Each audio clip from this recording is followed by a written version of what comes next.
Ready? आप सबको हमारा नमस्कार।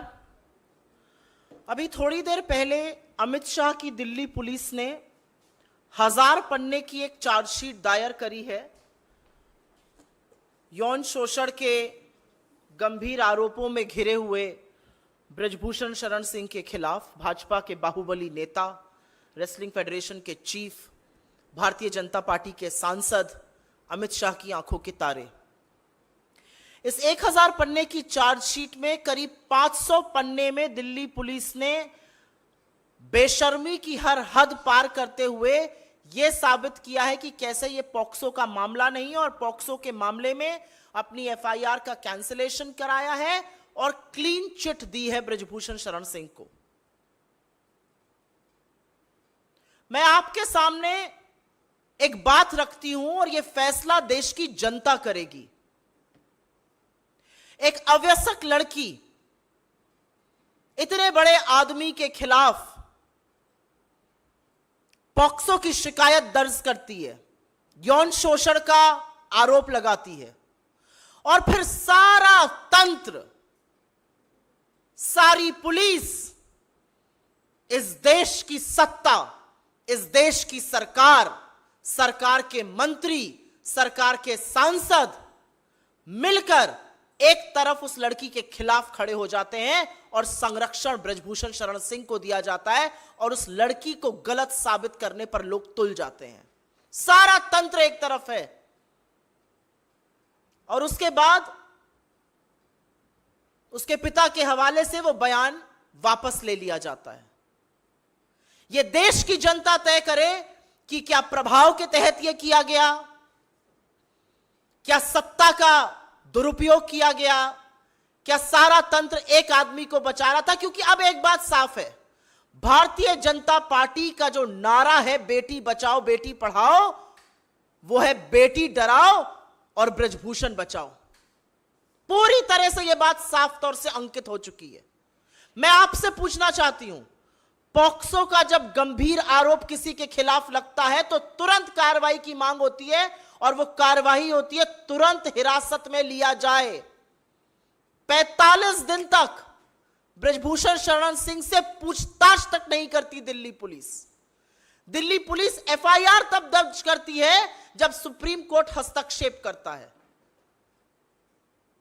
दिल्ली पुलिस हिरासत में नहीं लेती, पूछताछ नहीं करती। एक बाहुबली व्यक्ति है, इसको आजाद घूमने और छोड़ दिया जाता है कि यह जाए और किसी भी विटनेस को टैंपर करे, किसी भी विक्टिम को डराए। कोई पूछताछ नहीं है। ये मीडिया में इंटरव्यू देके मेडल को 15-15 रुपए का बताते हैं। ये मीडिया में इंटरव्यू देके गुड टच और बैड टच की बातें करते हैं। ये अपनी शक्ति का प्रदर्शन रैलियों में करते हैं, लेकिन दिल्ली पुलिस 45 दिन तक आरोपी से, और इतने गंभीर आरोपी से, पूछताछ नहीं करती। आपसे मैं पूछती हूं, एक अवयस्क लड़की एक तरफ और पूरा तंत्र एक तरफ, क्या वो लड़ सकती है?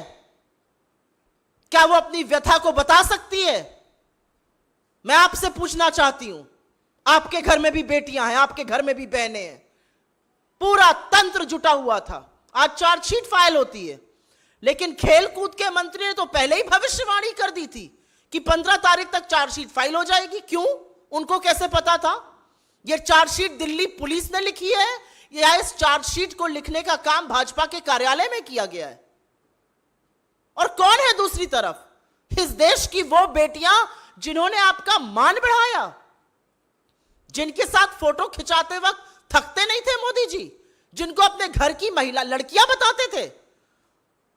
50 दिन से ऊपर हो गया, एक शब्द इस देश के प्रधानमंत्री से नहीं फूटा। यह अलग बात है कि उन बेटियों का अपमान, उन बेटियों के चरित्र पर सवाल उठाने का काम भाजपा के लोगों ने, इनके इकोसिस्टम ने किया और मोदी जी चुप रहे और मोदी जी संरक्षण देते रहे। लेकिन यह पहली बार नहीं हुआ है और यह अंतिम बार भी नहीं होगा। भारतीय जनता पार्टी हर बार संरक्षण आरोपी को, बलात्कारी को, जो यौन शोषण करता है, उसी को देती है।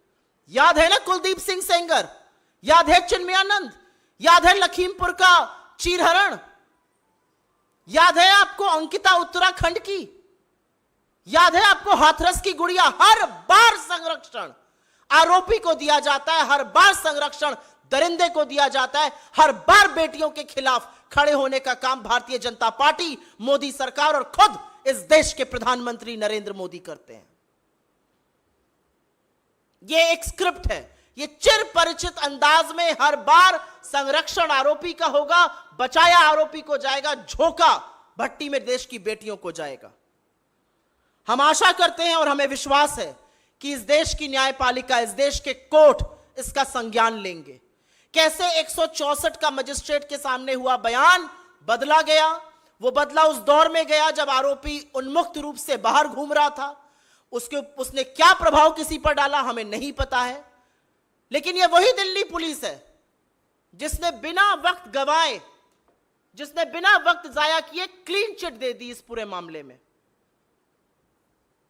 तो फैसला अब इस देश को करना है, फैसला न्यायपालिका को करना है और हम आशा करते हैं, हमें विश्वास है कि कानून में, इस देश के न्यायालयों में अभी न्याय जिंदा है और इन बेटियों को और खासतौर से उस अवैसक बेटी को जरूर न्याय मिलेगा। लेकिन सरकार से हर तरह की उम्मीद इस देश की बेटियां छोड़ दें, क्योंकि अगर सरकार के किसी नुमाइंदे के खिलाफ आप खड़े हैं तो आपके खिलाफ पूरी सरकार, पूरा तंत्र, निरंकुश पुलिस, इस देश की एजेंसियां, इस देश के सांसद, इस देश के मंत्री और इस देश का प्रधानमंत्री खड़ा मिलेगा आपको। अगर आपके इस पर कुछ सवाल हो तो हम जरूर उसको लेना चाहेंगे।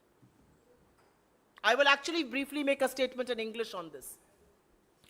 Just a little while back, the Delhi police has filed a 1,000 pages charge sheet against Brijbhushan Sharan Singh.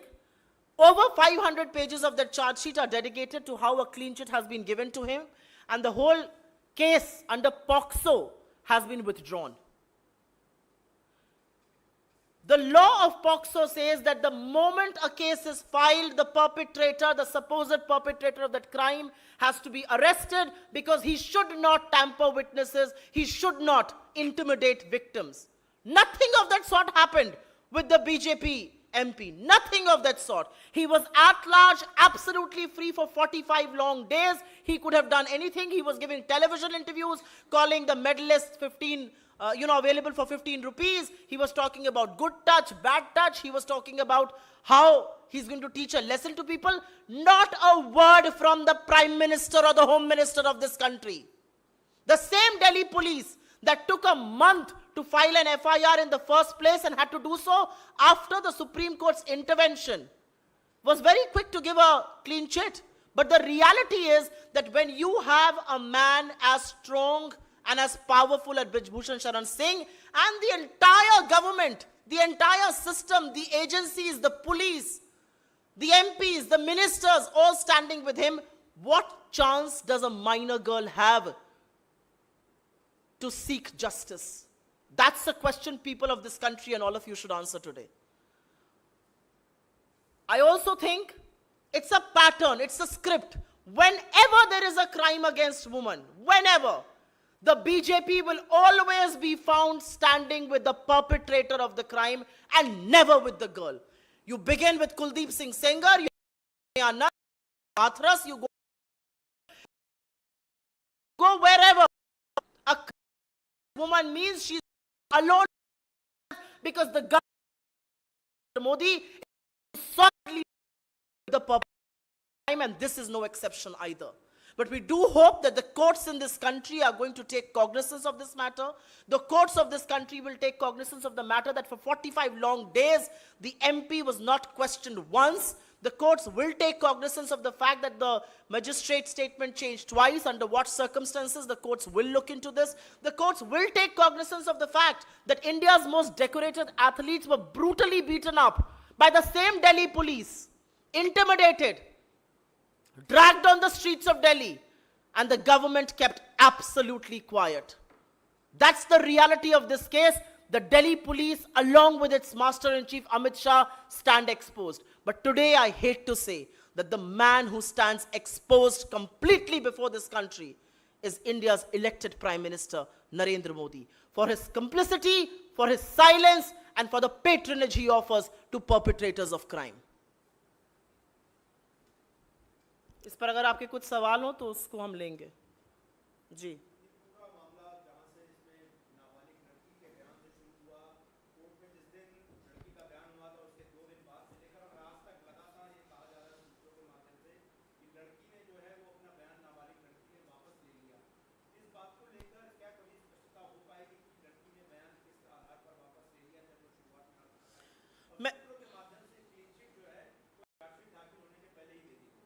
ये सूत्र कौन है और ये सूत्र किसके लिए काम करते हैं? ये सूत्र भारतीय जनता पार्टी के कार्यालय में बैठे हुए लोग हैं, पीएमओ में कार्यरत लोग हैं। ये सूत्र कौन है मैं जानना चाहती हूं। ये सूत्रों ने तो 15 दिन पहले ही कह दिया था कि कोई मामला ही नहीं है ब्रजभूषण शरण सिंह के खिलाफ। यह अलग बात है कि जब मीडिया ने उठाया तो दिल्ली पुलिस को उसका खंडन करना पड़ा। आज दिल्ली पुलिस ने फिर वही कर दिखाया। ये सूत्र कौन है? ये किसके लिए काम करते हैं? क्या ये वही सूत्र हैं जो भविष्यवाणी कर देते हैं कि 15 तारीख को चार्जशीट दायर होगी? दिल्ली पुलिस इस देश के खेलकूद मंत्री को रिपोर्ट करती है क्या? कैसे पता था उन्हें? कहां से उनके पास डेट आई थी? दिल्ली पुलिस एक स्वतंत्र कानून व्यवस्था बनाने वाली पुलिस है या अनुराग ठाकुर के ऑफिस में बैठकर एफआईआर लिखने वाली या चार्जशीट लिखने वाली पुलिस है? कौन है ये सूत्र? और आप गलत हैं, मैं आपकी इस बात का खंडन करती हूं। यह मामला बेटी के बयान से नहीं, यह मामला 17 अगस्त 2021 से शुरू हुआ था, जब विनेश फोगाट ने इस देश के प्रधानमंत्री को यौन शोषण के मामलों के बारे में अवगत कराया था और प्रधानमंत्री ने कहा था आपकी बात सुनी जाएगी, कार्यवाही होगी और आपके पास खेलकूद मंत्रालय से फोन आएगा। वो आज भी उस फोन का इंतजार कर रही है। 17 अगस्त 2021 को इस देश के प्रधानमंत्री को पॉक्सो की शिकायत, यौन शोषण के मामले के बारे में पता था। प्रधानमंत्री क्यों चुप रहे? क्यों दिल्ली पुलिस प्रधानमंत्री से पूछताछ करने नहीं गई जब पॉक्सो का मामला दायर हुआ? क्योंकि पॉक्सो का कानून यह कहता है और साफ तौर से यह कहता है कि अगर आपको पॉक्सो के मामले में कुछ पता चला है तो आपके साथ भी उतनी ही छानबीन होगी जितनी परपेट्रेटर ऑफ क्राइम, जितनी आरोपी के खिलाफ। तो ये मत बोलिए ये मामला इन लड़कियों ने शुरू किया। ये मामला 2021 अगस्त में प्रधानमंत्री को के संज्ञान में जब ये लाया गया तभी से शुरू हो गया था। और आज लगभग 2 साल बाद प्रधानमंत्री ने चुप्पी अपनी तोड़ी नहीं है और कार्यवाही हुई नहीं है।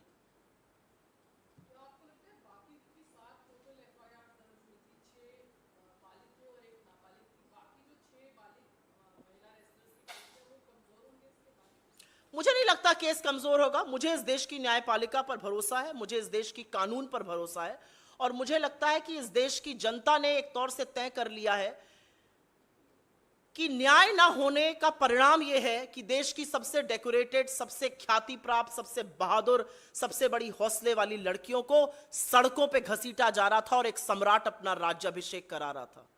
मुझे लगता है जो दिल्ली पुलिस कर रही है और जो बर्बरता दिल्ली पुलिस ने करी है, जो निरंकुशता सरकार ने दिखाई है, जो नैतिक दिवालियापन सरकार का है, वो एक्चुअली इस मामले को और पुरजोर करता है। वो दिखाता है कि अब कानून ही, अब न्यायपालिका ही इस देश को बचाएगी, क्योंकि सरकार तो आरोपी को बचाने में बिल्कुल मशगूल है, बिल्कुल मस्त है। तो मुझे नहीं लगता उनका केस कमजोर होता है। मुझे लगता है सरकार की निरंकुशता को देखते हुए उनका केस और मजबूत होता है। और सवाल यह उठता है कि 2 साल तक प्रधानमंत्री इस पूरे मामले पर चुप क्यों रहे? कोई और सवाल इस पर है? उसके बाद इस पे हटके ले लेंगे। कोई और सवाल है? बताइए जी।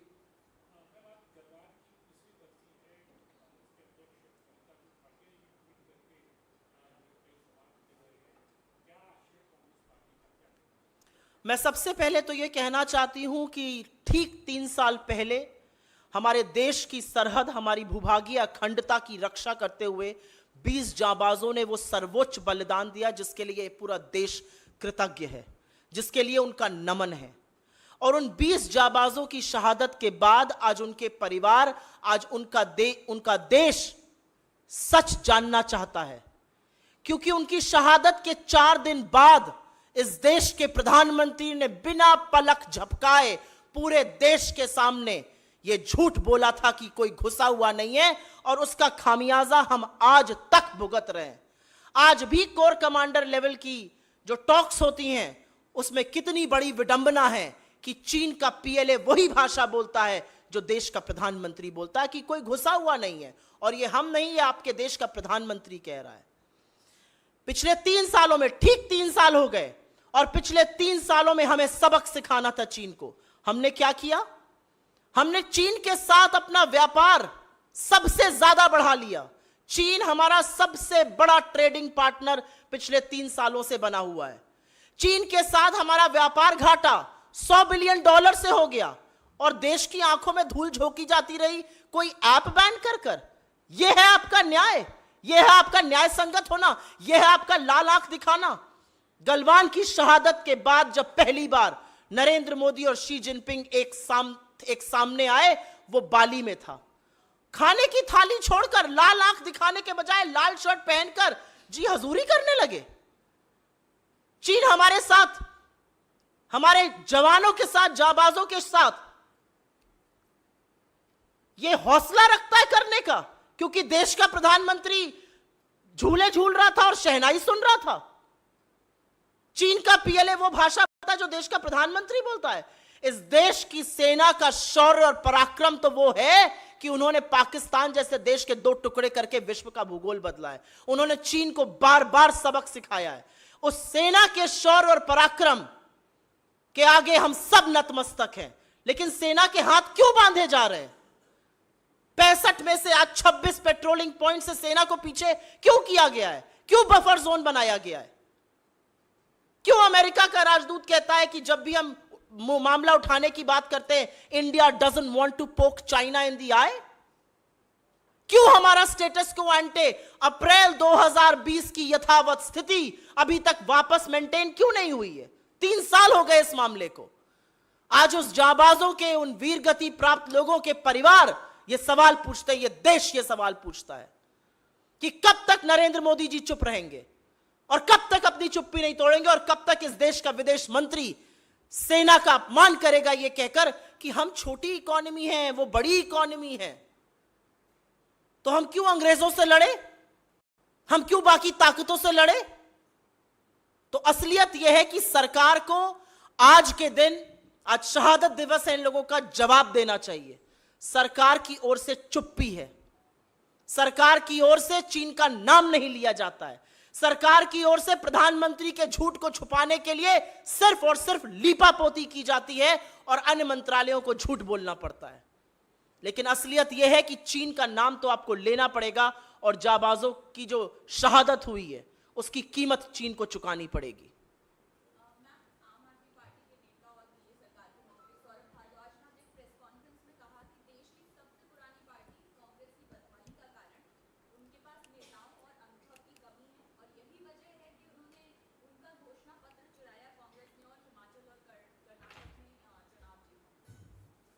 आपको लगता है कि उनके इस मूर्खतापूर्ण बयान का मुझे जवाब भी देना चाहिए? चोरी कौन कर रहा था शराब घोटाले में, ये पूरी दुनिया जानती है। जब वो चोरी कर रहे थे तो कांग्रेस पार्टी ही सजग होकर बता रही थी कि चोरों को पकड़ो। भारतीय जनता पार्टी के 8 विधायक और 7 एमपी तो आराम से चद्दर लपेट कर सो रहे थे। तो असलियत यह है कि ये सब कौन कहां मिला हुआ है ये सबको पता है। इन मूर्खतापूर्ण बयानों का जवाब देकर मैं उसको लेजिटिमेसी तक नहीं दूंगी। यह असलियत है कि इस देश में जहां कांग्रेस की सरकारें हैं वहां पर जो हमने जनता से वादा किया था उसको पूरा किया है। चाहे वो राजस्थान, छत्तीसगढ़, हिमाचल में ओपीएस हो, चाहे वो कर्नाटका में 200 यूनिट बिजली के मुफ्त हो, फ्री बस सेवा हो, चाहे वो राजस्थान में देश की सबसे बड़ी हेल्थ स्कीम हो, चाहे वो छत्तीसगढ़ की न्याय स्कीम हो। ये किस तरह की बातें करते हैं? क्या किया है इन्होंने? पंजाब की आज क्या कानून व्यवस्था की स्थिति है ये चिंताजनक है। उसके बारे में थोड़ा जवाब दें और इधर उधर विज्ञापन पर पैसा खर्च करना बंद करें। No, I am just going to speak on this. Thank you. Thanks a lot.